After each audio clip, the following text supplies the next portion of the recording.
Hello there, people of the internet. My name is Udwar Jagero, and this is Dialogues with Jagero. So, the truth of 2024 is that there are a lot of people who were once married, but are saying that, okay, it's no longer working for me, it's no longer working for you. So, what should we do? And at the end of the day, some people just decide that, okay, enough is enough. I think that we can live happily, separately. Okay. So last year I did a podcast with a top Nairobi lawyer, Christine Muthoni. And Christine Muthoni's video has really gone viral on TikTok about her articulate explanation about on how to separate and to go your separate ways when marriage is no longer working. Now, a lot of people tend to fight when there is divorce. There is bitterness, there is anger. Some people don't want to leave, some want to leave, and so the children suffer, the relatives suffer, they suffer themselves. And so Christine is like, we should be able to uncouple consciously, like with respect, with love, just the same way we went into this with love. So I've decided to not to talk to Christine again, but this time around we want to cover a lot more. And we are going to be doing a series called Conscious Uncoupling. That is leaving each other and going your separate ways in peace, with the love for the children still intact, with the residue of love between the two of you. So Christine, how are you doing? I'm fine. Thank you so much for having me here again. I didn't know that the first shooting we did would go viral like that. So thank you. I'm glad to be here. Yeah. I want to start this by going into the last time we did not talk about your own marriage. Yes. You know? Yes. But we want to sort of establish some social proof, your experience with it. And one of the things that I read your book, which is very good, by the way. Congratulations on bringing that book out. Thank you. The book starts with you driving and then stopping and crying in a car under a tree and looking back looking back at your marriage and how it has gone. And you cried and said that at that juncture you realized that there is no need to stay anymore. Yeah. The only way you are going to survive this is if you left and started your own life separately somewhere.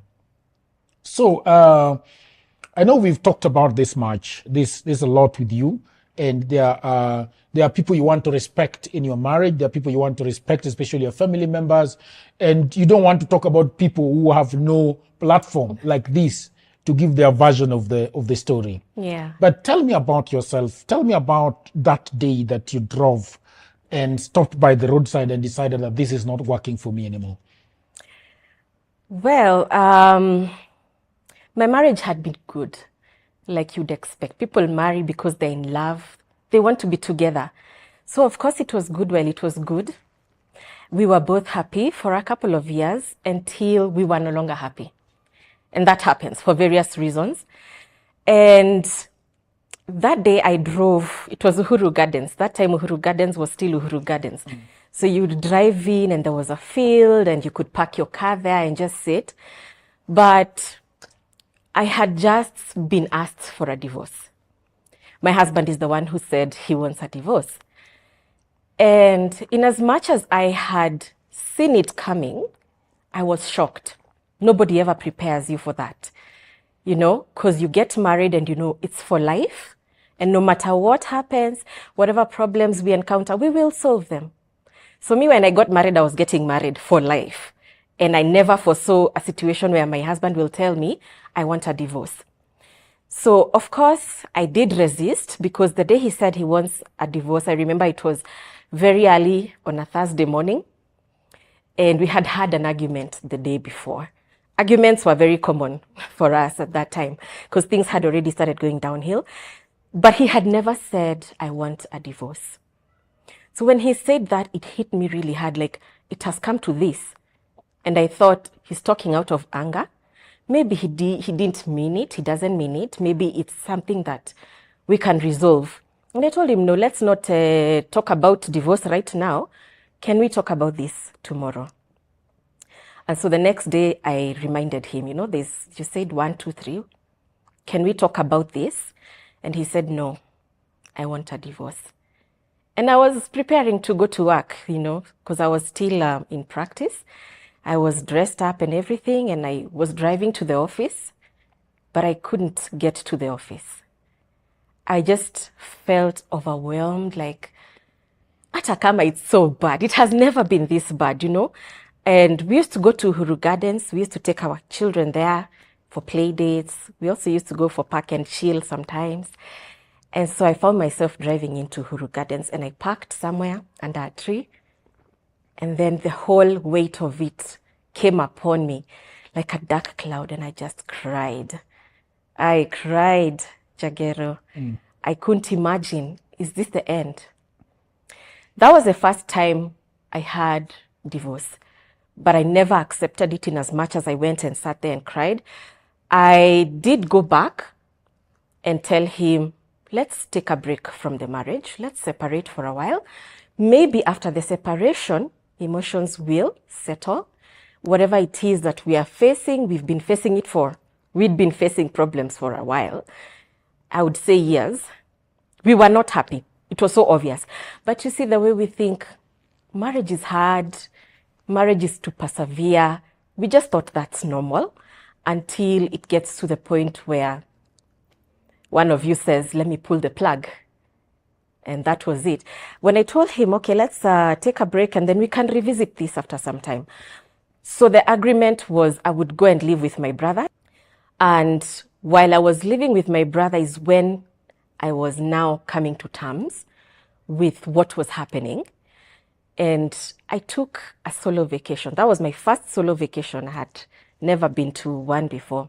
I went to the coast for a whole 7 days, thinking about what had just happened, thinking about the plans that I had for our marriage, thinking about where did the rain start beating us, where did we go wrong, and the fact that we've reached here, is it salvageable?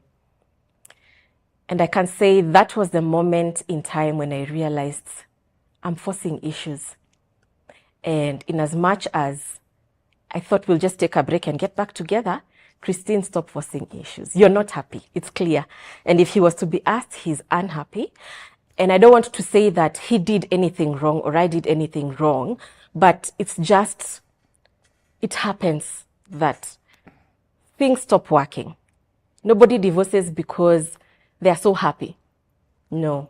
It's one thing accumulates to another thing, and due to the respect I have for my children and of course the other people whom you mentioned, I won't go into details, but let's just say that you may have a very good friendship, but at some point you grow to separate directions.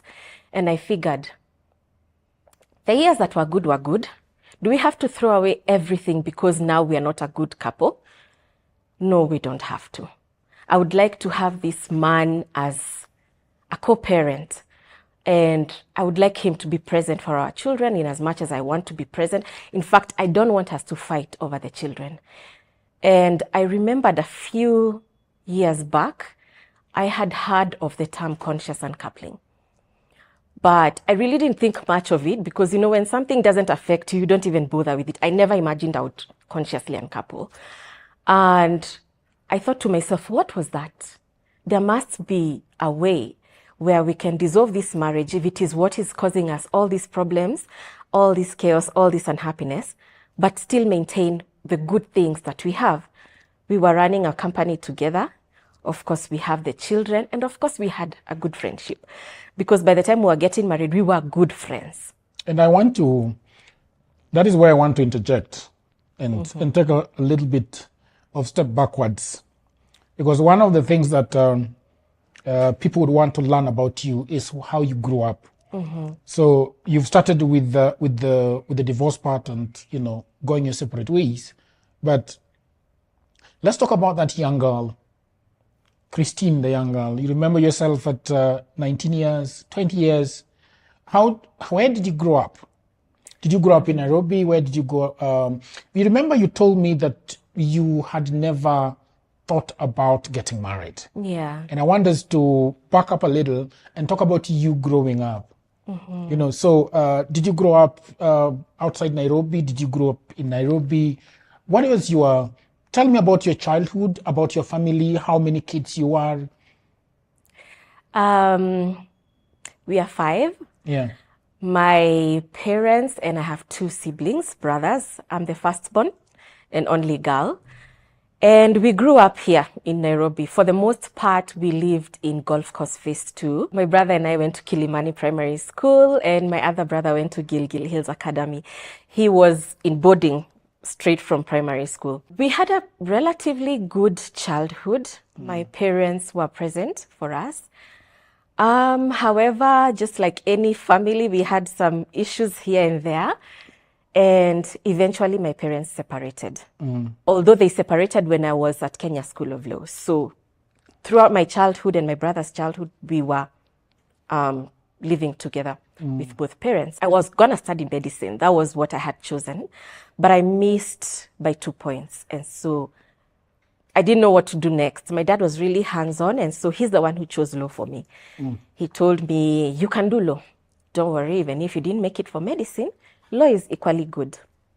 And so I went and started doing law at Nairobi University. But you, as a person, because there is the law and then there is the medicine, what is it that you wanted to do for yourself? Like, as a young girl, what did you want to do?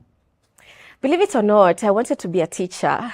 Medicine never crossed my mind. In fact, I'm glad I didn't qualify for that because I cannot stand the sight of blood. And then I came to realize later that I'm an empath and I really feel other people's pain. So I think it just happened in a very nice way that I didn't end up there, because I think that would have been a degree I would have wasted. I would not have been comfortable there. Yeah, but my dad was and still is a medical doctor. And I think he felt that would be a good career path for me. My mom is a retired teacher. I wanted to be a teacher, but not in the conventional manner. I wanted to teach people more about life. And I'm seeing myself heading there because now I'm going to be teaching people about conscious uncoupling and coaching them when it comes to matters divorce. But when I went and did law, I ended up liking it.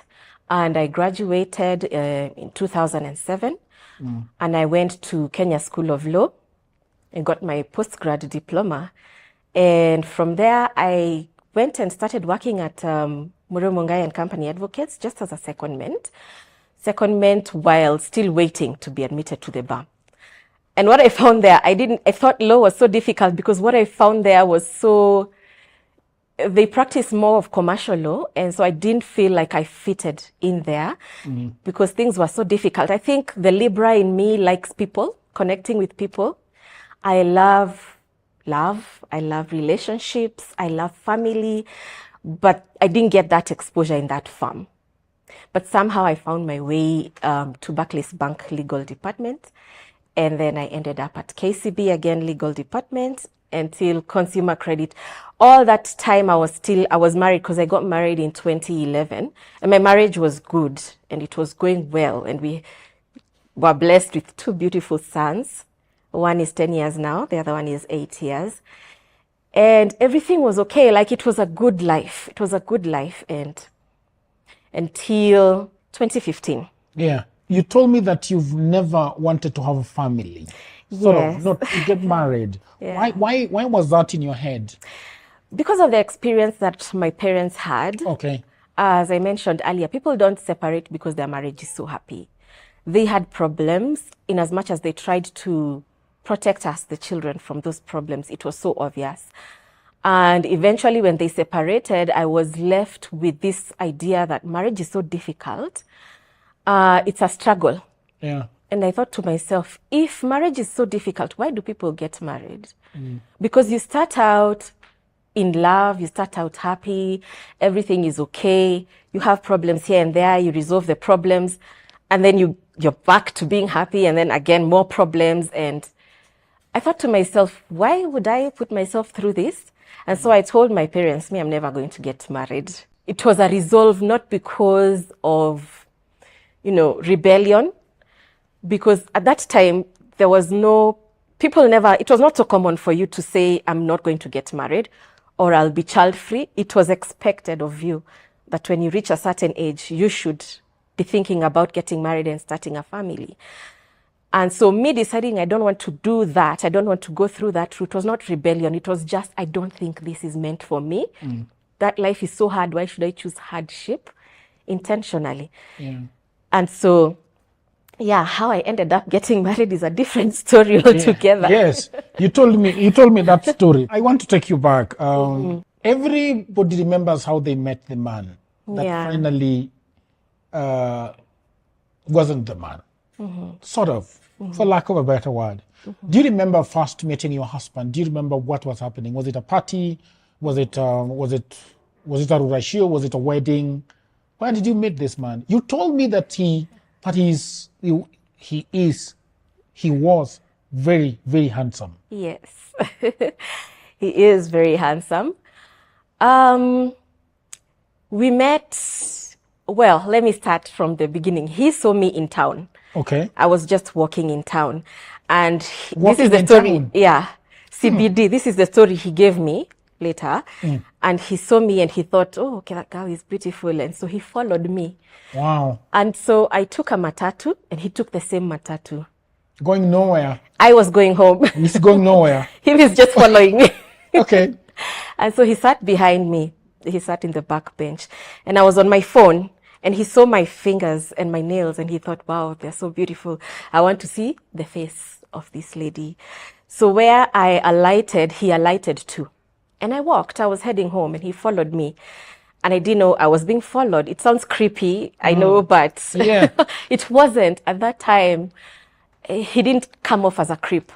And so when I was almost at home, he said, excuse me. And I turned around and he said hi and he introduced himself. And then he asked me where he can get a chemist. And I directed him. There was a chemist nearby and he thanked me. And I had a flu. So I was blocked up and he asked if I'm okay. I told him, yeah, I'm okay. I just have a flu. He's like, can I bring you chicken soup later? And I was like, okay. But I said yes. You did? Yes, I said yes. He's like, okay, fine. Can I have your number? And I gave him my number. And that's how we met. But he never brought the chicken soup. He never brought the soup, but we ended up chatting. And why did you ask him what happened to my chicken soup? Yeah, I kept asking, and he kept telling me, I'm gonna bring the soup. I'm going to bring the soup. But eventually, when we got married, he made me a lot of chicken soup, so to compensate. Even when I wasn't sick, he made sure he got me a lot of chicken soup. Yeah, he was a lovely man. He was, and he was very handsome. Like that time when I turned around, when he said, excuse me, and I turned around, I was like, wow. Oh, yeah? Yeah, I will not forget he had this black cape. And it was those days when that was the fashion. And he was tall, and I'm thinking, okay, this one, even if he asks for my number, I will not refuse. And I gave him the number. I used to have a fake number, which I would give to people I don't want to have my number. You memorized it? I'd memorized it. The fake number? Yes. Why did you still look beautiful? How old are you now? I'm 41. Ah. Yeah. Yeah. 16. So, thank 16, you. Brittle and biscuity.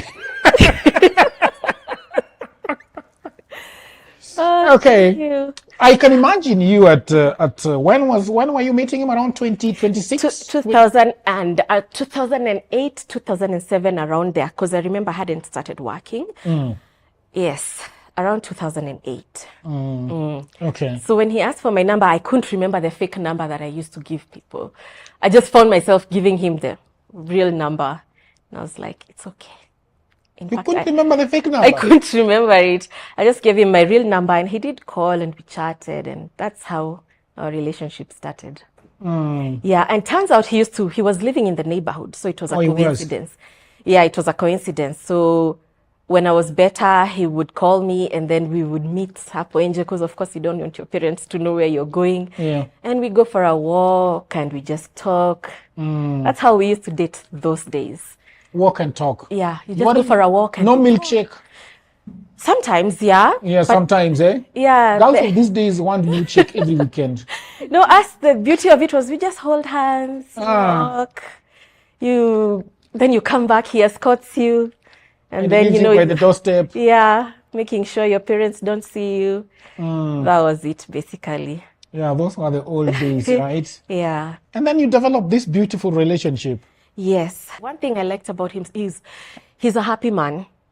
He's always smiling, even I think in his sleep. He would sleep with a smile. And I thought to myself, I'm not used to this. I'm not used to seeing people who are just happy from the inside. Not because something has made you happy. That's his default state. I was used to seriousness. Everybody is serious, like, I don't know how to explain it. And I was drawn to that. And when I got to know his family, they were all like that. And they really embraced me. And his late dad used to say, go where you're celebrated, not where you're tolerated. And anytime I went there, I was really celebrated. And I was drawn there. And how we ended up staying together, there was a problem at home. You know what happens when the parents are fighting and what have you. Sometimes the children get involved. And I had to flee at some point. But I didn't have anywhere to go. So he opened up his house for me. And I went there. I hadn't planned for us to start cohabiting, but circumstances led me there. And when I went there, not just him, but him and his entire family embraced me. And before I knew it, I was married because I was a Christian. I was born again. And I knew it's a sin to cohabit with somebody unless they're your husband. My mom actually inculcated that in me. Like, you cannot live with a man if he's not your spouse. And so from there, it's like, it happened like magic, Jagero. I can't tell you how I got married. I forgot about this resolve that I had of never getting married. And our families just planned the whole thing for us. Before I knew it, I had a destination wedding in Mombasa, and it was beautiful. And I thought to myself, my parents' marriage didn't work. I think I can make this work. No matter what happens, I will make this work. Because I've always been saying, I'll not get married, and now here I am. So how can I get married and let this one fail? Failure is not an option. And so I worked on that marriage. I gave it my all. I gave it my everything, such that even when we had problems, nobody knew. Yeah. If a young girl that is in the same position that you were came to you today and asked you that, I have problems at home, and I have this boyfriend who has got a beautiful house in Kilimani, and I think the best thing is to go and cohabitate with him. What would you tell that young person? Please don't. Because most marriages that go downhill started wrong. They started on the wrong footing. You had no business being with this man in the first place, yeah? Because if she's going there because she's running away from problems at home, then she's going there out of desperation. She has not really thought about what she's getting into. Because marriage is supposed to be for life. You're coming together with a person who's grown up. You don't know how they were raised. And you're seeing this person as your savior. You're going there for refuge. But your mind will not tell you you're going there for refuge. Your mind will tell you, I'm so in love and, I'm 20, whatever. I'm almost reaching that age. It's okay. Let me get married. So I would tell her, don't do it. Solve the problems you have at home. Get married when you have intentionality. You've thought about what marriage is about, what it pertains. If you don't have to get married, don't do it, because you who's going there, you're going there because you don't have a choice. You're running away from something else. So most marriages don't go wrong. They start wrong. And I feel when I have been introspecting, I feel, yes, mine started wrong. Because I knew for a fact marriage is not my thing. But then I got married because I didn't think I had a choice at that time because of running away from the issues that were there at home. I really felt like this is the best thing for me to do. I have been embraced by this family. And after all, I love the man. And he's okay, I know I have said this severally. He's very handsome. We get married for such reasons. He's tall, he's handsome. You don't look at the personality of the person. You don't look at their upbringing. You don't look at, the things that matter. And so you've already gotten into the marriage for the wrong reasons, and you're trying to make something work that cannot work. Yeah.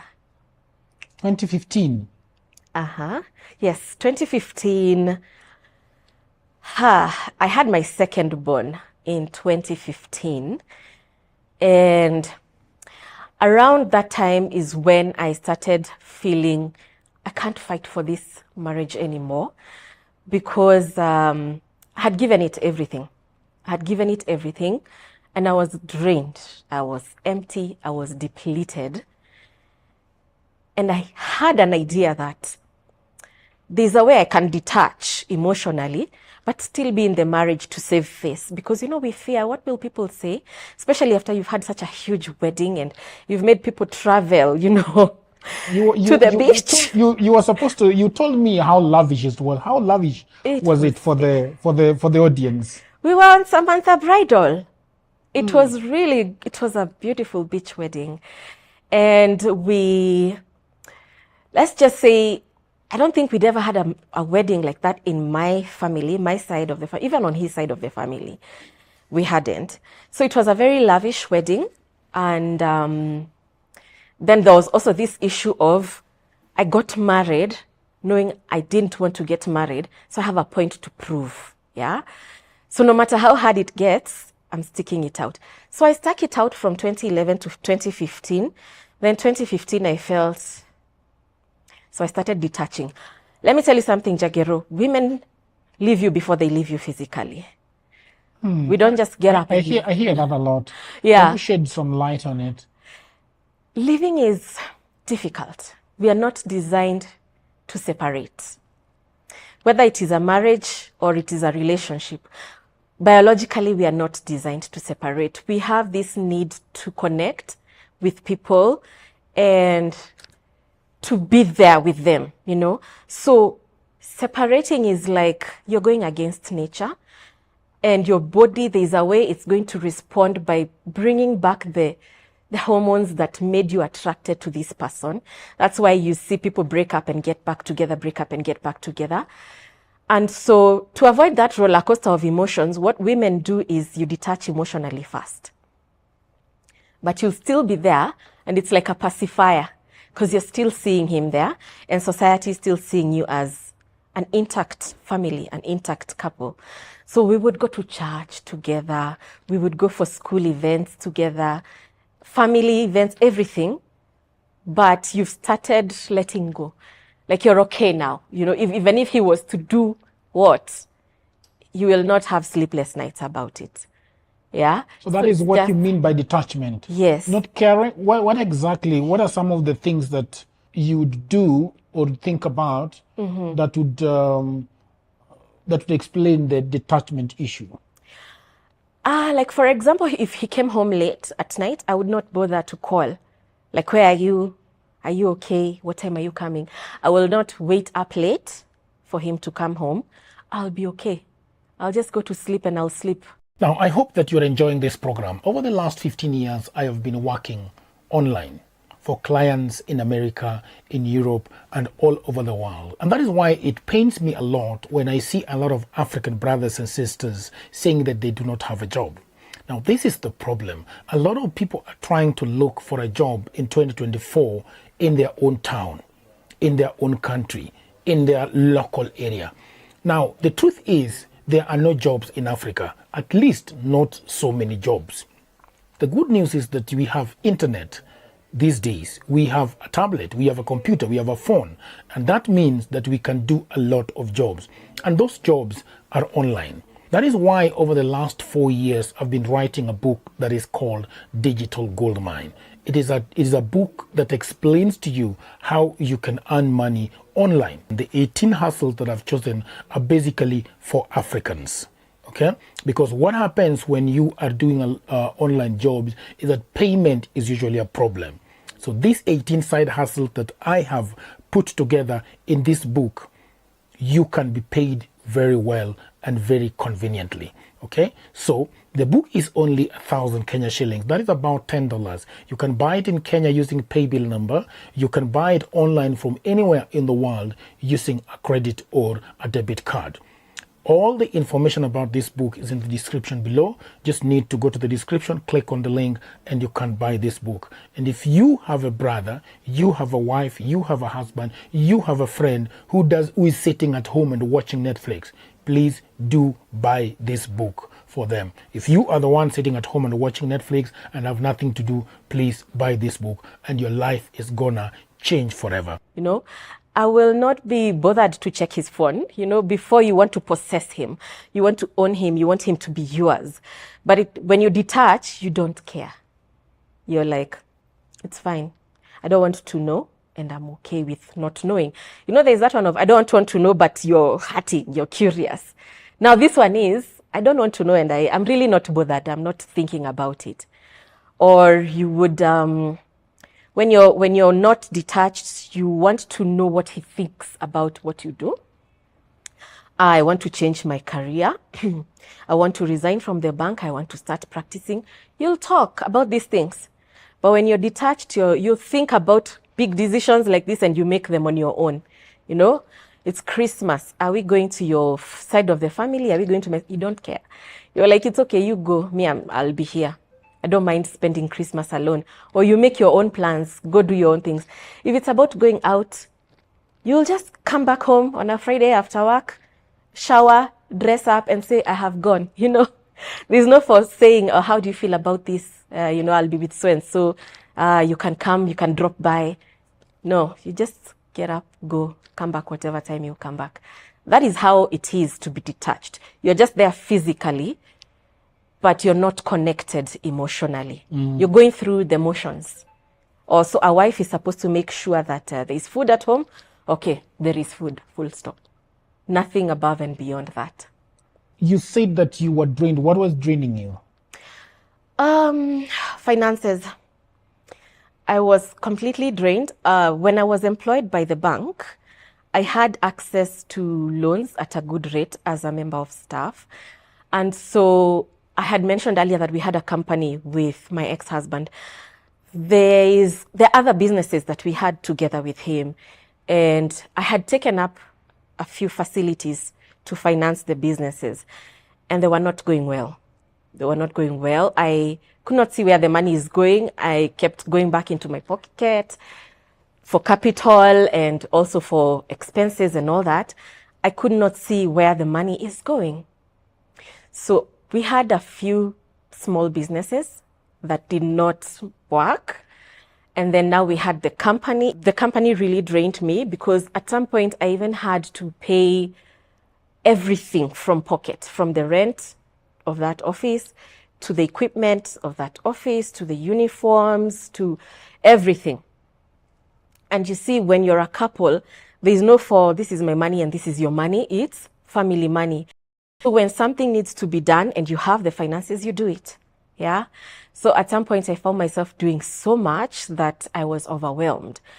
We had to downgrade our lifestyle at some point, and we did. And at that time where I was working at the bank, I had reached the ceiling. Like I couldn't get promoted above and beyond that. So the only option I had was to resign from the bank and start practice.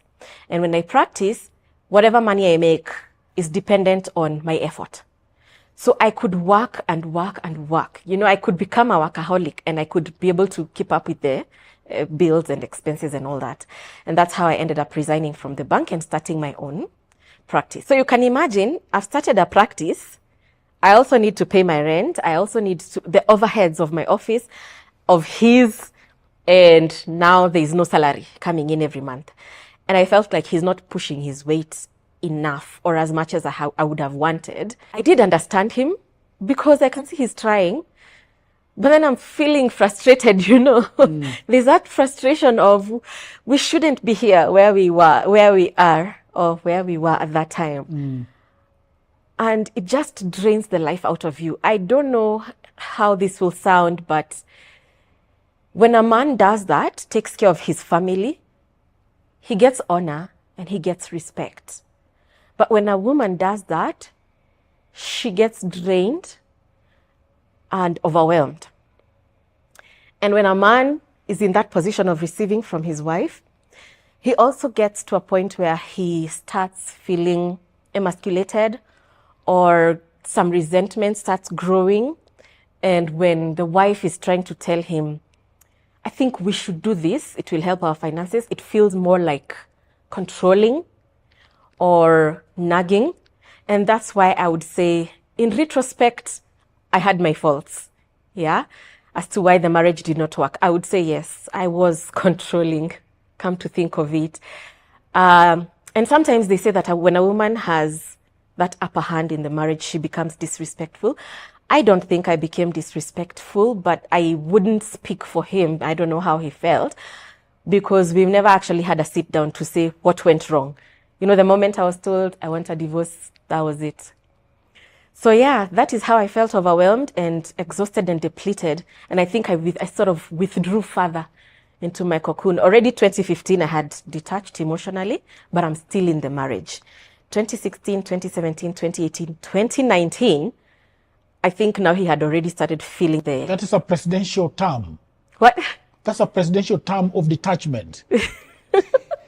I don't know what you mean by that. 5 years. Oh, yeah. Oh, okay. Yeah. Presidential term. Yes. That's That's a long time. It's a long time, and we could still go for vacations and have beautiful photos and, you know, put them on social media, but you don't know what is going on in the background. So within those 5 years, I think he felt a change. Like, what's going on? Christine does not beg me the way she used to beg. She doesn't plead. She doesn't care what I do, whether I'm going to work or not. So he also felt it, and I think he started feeling maybe neglected, or I don't know. Let me not say what he felt, but by the time he was saying, I want a divorce, I think he felt he's better off separated. You know, you can be with someone, you're not fighting, you're not arguing, but you're feeling, I don't know how to put it, but they're there, but they're not there. So why are they there? You know, their presence also makes you feel it's better if you are not there.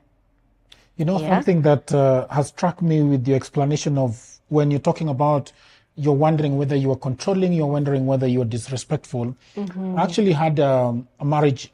Before this conversation that I talked with a marriage counselor over the weekend, and she was telling me that a woman will appear disrespectful or will appear as if she's controlling because, and this is usually the feeling of the man. You are telling him that we can take this direction. We can make money better this way. You know, like they were giving an example that the husband was in a business where they could run their own business. But instead they decided to be taking that small money from the employer, saying that you have all these contacts. Why don't you start your own? Because people that you've trained have started their own. Why are you stuck, just with a small thing of traveling? So it excites you and things like that. So I believe that it is very, very difficult. And nobody teaches us how to start managing a partner that is not on the right direction. And I think for us men, it can be when a woman starts telling you things, you know, there is that ego that is bruised. There is that, and sometimes I think also men are frustrated. They don't know how to do it, but I feel like we are not humble enough to speak about those issues that we are having with our partners, the people that truly love us. So, for example, like my wife asked me a lot of questions about, for example, when I started this podcast, is it passion? Is it business? What is it? You see? So I think as a man, the wife might be just trying to really understand your headspace. What are you doing with everything that you're doing? Okay? So I think that sometimes we're just being humble enough. I've realized that 2024 is really, really hard. and the last decade. It's very, very difficult for couples because there is a lot of pressure. You go to a party, people are asking where your kids are going to school, Yes. they're asking where you are working, and I can imagine when you go to a party with your wife and they are asking your husband what they are doing, Yeah. and all you know is that they are watching Netflix at home. That can be very stressful for anybody. You see, just the way we have been socialized that men are supposed to be out there, we are supposed to be in the field, making things for ourselves. So it looks like you are also under what they call financial abuse. Yes, there was a lot of financial abuse. And at that time, I didn't even know what financial abuse is. I got to know about that much later. And I realized, oh, you feel a bit vindicated. It's not like, I just acted, I don't know, I didn't support my husband or I didn't want. There was a level of abuse there. And one abuse is always accompanied by another. Anytime you find there's financial abuse, if you look closely, you'll find there's also emotional abuse. And emotional abuse does not have to be, a man coming to insult you. It could also be just him giving you silent treatment. Yeah? Making you really think deep about where did I go wrong? What have I gone wrong? Walking on eggshells in your own marriage. Being unable to communicate. And communication, by the way, when you have no communication in a marriage, that's a deal breaker. What is communication to you? Communication is speaking to each other in a manner that you understand each other. Because I may be speaking to you, but you're not understanding me. So we are not communicating. That's like, there's a phrase I like using. You can be speaking caterpillar language to a butterfly. There is no communication there. So I would come and tell you, I think we should do 1, 2, 3 business-wise to lift this company. And I'm coming from a good place, but you feel like I'm nagging and controlling. You see, we are not on the same page there. So we are not communicating. Yeah. And also when there is emotional abuse, people are not able to have difficult conversations. We avoid having difficult conversations. I can't come and tell you, Jagero, I don't like it when you do 1, 2, 3, because I fear hurting you. And in as much as I'm protecting your feelings, I'm not doing justice to our relationship, because then I will keep quiet with that thing that I don't like you doing, and you keep on doing it because you don't know it's hurting me, because I'm afraid of having a difficult conversation, and then it just keeps piling up and piling up and piling up. And some of us are people pleasers. We don't know how to stand up for ourselves. So in as much as you want to communicate, there is some coping mechanisms you've acquired as you're growing up that make you not communicate. You'll just keep quiet and think that the silence will communicate. But that silence becomes silent treatment, which becomes a form of emotional abuse. So there's no communication there. How will you solve your problems? You won't. Yeah. So let's fast forward a little bit to the divorce itself. How does it start playing out? When I was asked for a divorce, it wasn't like, I'm divorcing you. You don't need to ask for permission to divorce someone. If you want out, you just file for a divorce and you get it. But when he said, I think it's time we went our separate ways, I want a divorce, I took it as a cry for help. I really didn't take it seriously.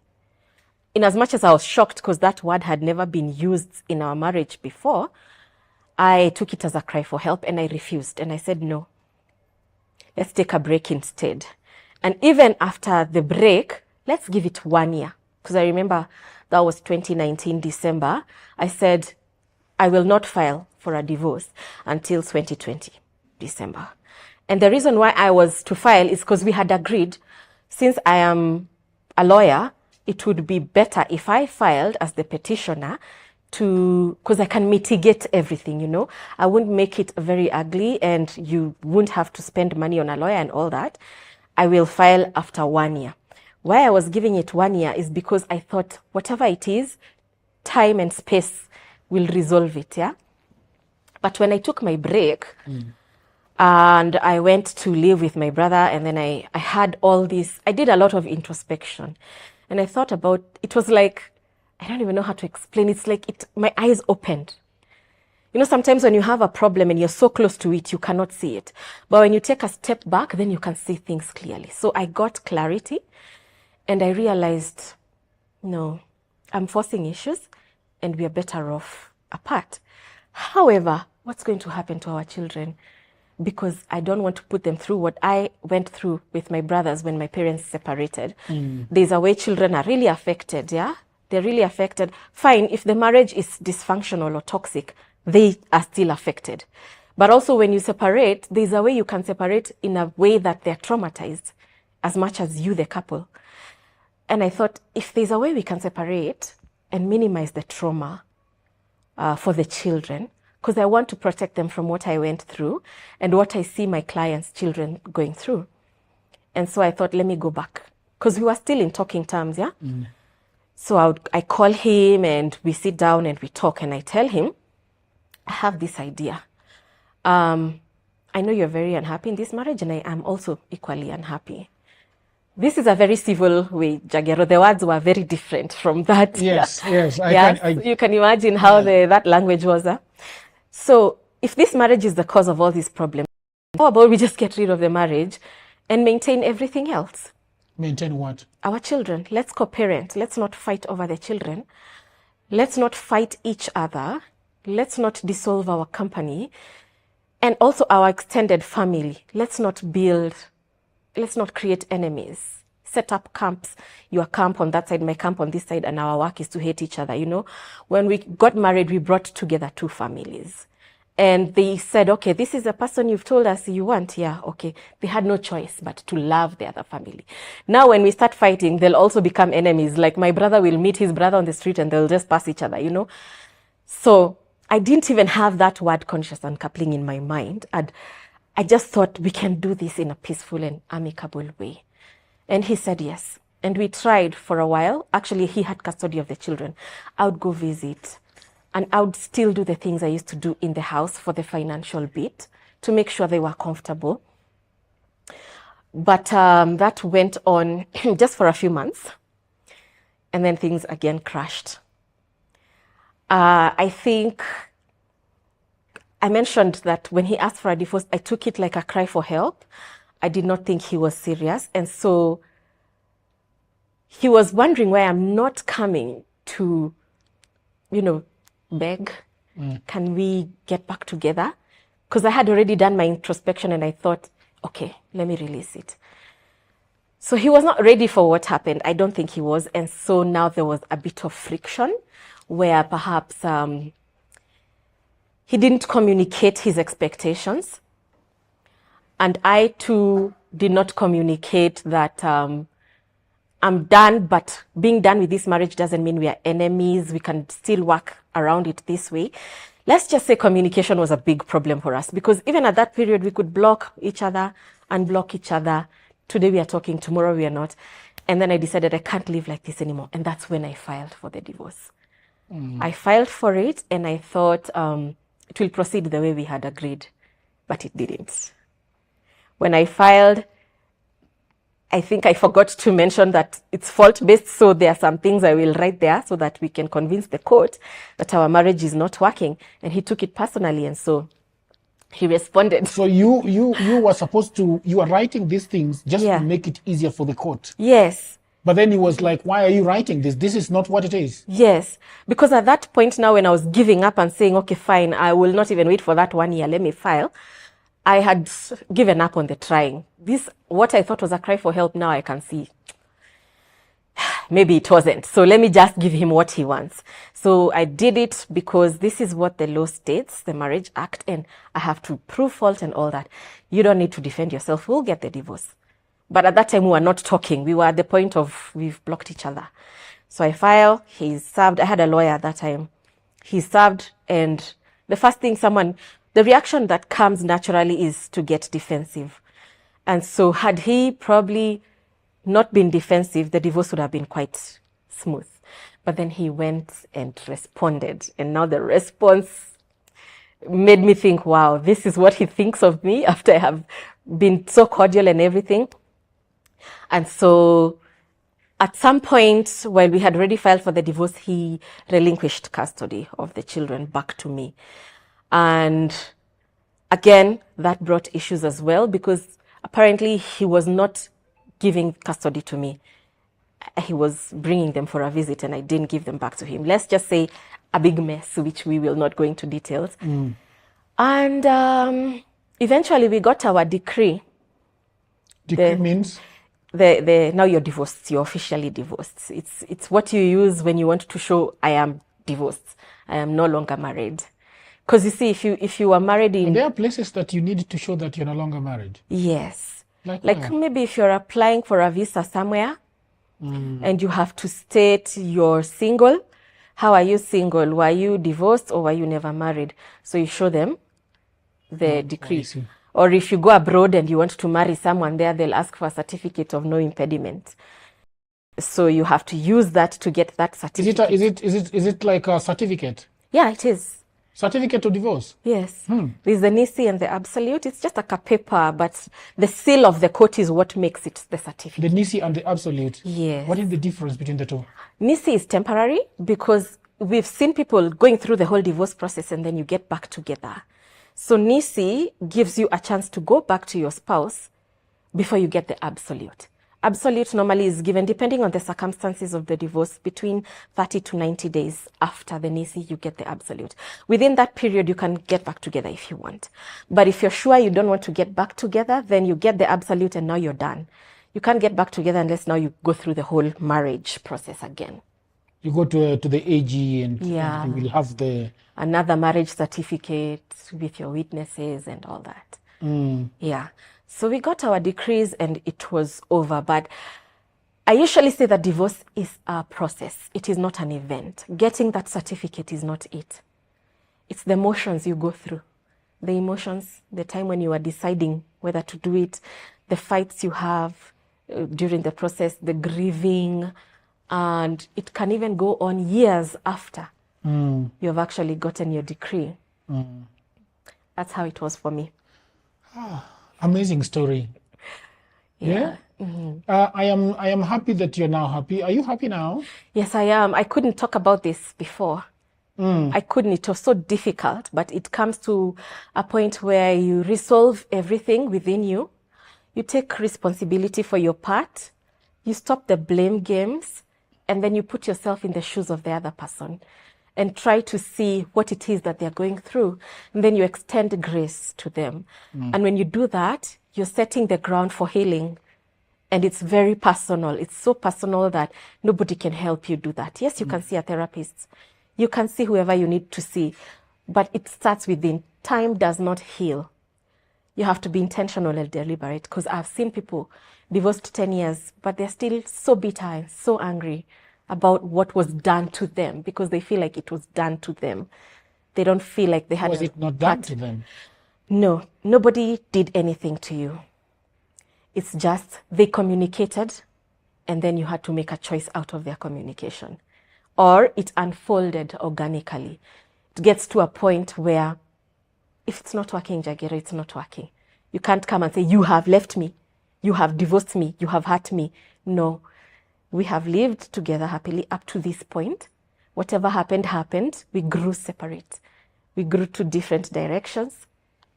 I don't know if you've thought about this, Christine. It's a very difficult question. And it goes directly to our religion. You say that you're a born-again Christian. I was. You were? Yes. Why did you leave the Lord? I couldn't understand Christianity. Christianity was something that I did because I was born a Christian. I was raised in a Christian family. And so I knew these are the rules of Christianity. You cannot live with a man if you're not married. So I get married. You cannot do 1, 2, 3. So I follow the rules of how I have been raised. But when I was a grown-up, past 28 years, because they say your brain develops until you're 28. So after 28, you start asking questions and you don't get answers. And when you don't get answers, then you're believing in something that you don't understand. And so I had to make up my mind. Am I going to keep on believing in something I don't understand? Or am I going to transcend it and see what else lies beyond? And that really helped me be able to come to terms with what was happening. Because I can tell you, had I remained a Christian, I would still be there fighting for that marriage because God hates divorce. And that was the question that was coming next. If you had said that you're still a Christian, Yeah. I would have confronted you that question. That God hates divorce. Yeah. And I think that statement has. I spoke to a lady that told me that she was repeatedly raped in her marriage by the husband. First of all, I didn't understand how rape happens in marriage until she explicitly explained what was exactly happening. And in my head, I came to understand that was not really love making. That was something else. And the word is marital rape. And she told me how she kept going to church, and the church kept telling her that it is the woman that keeps her house. Yes. You know. Yes. So, what did Christians say when you divorced? Both sides are Christians. What did they say when you divorced? They said, Well, I was told that it was my responsibility to make my house stand.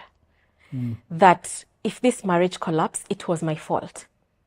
That it failed because of me. A woman built her house with her hands and destroys it with her hands. So people kept telling me, go and apologize to him. And I'm thinking, apologize for what? I don't even understand what I did wrong, you know? I can't even communicate. I'm blocked. There's no communication. And there's some stigma there that comes about because of your faith and the circle of, you know, your religious circle. But the good thing is that I can say I was lucky because I had already left the church while in the marriage. When I was detaching, I detached from not just the relationship that was not working, but everything that was not working for me. You have to get to a point where you're independent-minded. You have to think, what is in my best interest and what to do to get myself there, and then you have to do it. Because if you listen to people, you will not move. You will stay there. You will die inside. Do you know you can die while you're still alive? You're walking around looking like a shell of your former self because you have no spirit. The spirit in you is gone. You're just a zombie in that marriage. So I had left the church while I was still in the marriage. We used to have marriage enrichment. Marriage enrichment is whereby couples who were married at the same time in the same church would be put in groups, and you're supposed to have monthly meetings where you meet like 5 couples in your group and talk about your marriage. And if you have problems, you can invite your pastor to come and help you resolve those issues. I just stopped going for marriage enrichment. First, I stopped going to church. My ex-husband still used to go to church. And he would ask why I don't want to go. And I would tell him about the things that I'm going through. I think I was going through a time of awakening of sorts.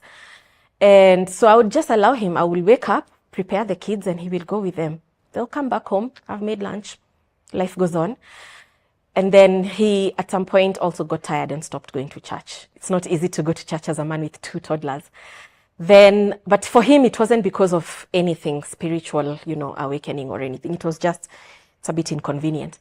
Then I stopped going for the marriage enrichment groups, and he couldn't go alone because it's a couple thing. So of course the group started asking, what's happening? Why aren't you people coming for this? We have a leader in the group. And I remember the leader asked me, whatever is happening, I hope you have not become a devil worshipper. Those were his words. And I'm like, okay, so if you're not going to church, automatically you're a devil worshipper? And that's where the stigma started. They were going to report us. I don't know how we would be reported to the pastor that our marriage is not working because we're not going for self, but I was like, it's okay. When it came to family, of course, I did bear the brunt from family. And I was told the reason why things are not working is because God is not in the center your marriage, and it is you to bring him to the center of the marriage. Okay? But by the time we were divorcing, I didn't tell anybody. I was silent for about a year. People did not know we divorced until like a year after. So I protected myself from that stigma. So I actually even did wear my ring for quite some time, even after the divorce. And people now start picking hints bit by bit. And then the ones who have courage will come and ask you. And then now you tell them, and then word spreads. But I think I handled it well. Yeah. Thank you very much. That was the first episode, giving us who Christine is, your story, and thank you very much for being bold enough to tell the world your story. I usually do not take it for granted that people can come to Dialogues with Jagero and really, really tell their story. And what I've realized that when you tell your story, a lot of people out there listen to your story, and a lot of people, some people will judge you, some people will say, that's how I feel. That's how I feel. I am in marriage, and what that lady is talking about is exactly where I am at. So thank you very much. That is episode 1 of Conscious Uncoupling. We are going into episode 2. We will go to episode 2, where we are now going to introduce us to the topic of conscious uncoupling. Sindio? Yes. So thank you very much, people of the internet. That was Christine Udoni. We are going to be doing a beautiful, beautiful series called Conscious Uncoupling. And now that you've heard from Christine, her story, her marriage, her divorce, I hope that you're going to like this episode. So I hope that you please leave a comment if you want to ask a question. Christine is a divorce lawyer right now, and she helps people that are saying enough is enough. How can I decide? How can I start my journey of going my separate way? So in the episode 2, we are going to also be talking about her book, which she has written, called Conscious Uncoupling. We are going to discuss that, and we are going to expound on what exactly is conscious uncoupling. So please, if you have not subscribed to my YouTube channel, please do so. Leave a comment, hit on that notification bell. And until episode 2, bye for now.